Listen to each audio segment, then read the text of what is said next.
天氣一開始咧轉涼同埋有少少乾燥嘅時候咧，大家好容易會有一啲譬如喉嚨覺得乾乾地，有啲乾咳，又或者咧甚至大便都覺得乾乾地嘅情況，皮膚開始乾燥。咁呢個時候咧，我哋大家就會諗起一種嘅食材咧，就係蜂蜜啦。因為蜂蜜咧佢可以潤腸通便啦，亦都可以潤肺止咳。咁唔少補品或者可能係市面上啲甜品咧都會加一啲嘅蜂蜜，諗住係潤下個身體。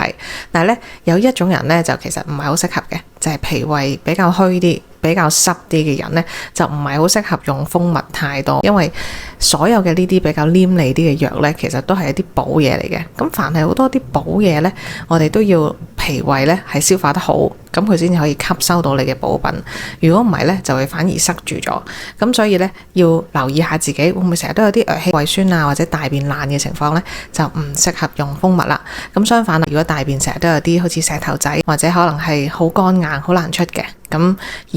其他嘅脾胃濕嘅症狀都冇喎，咁就可以用下蜂蜜啦。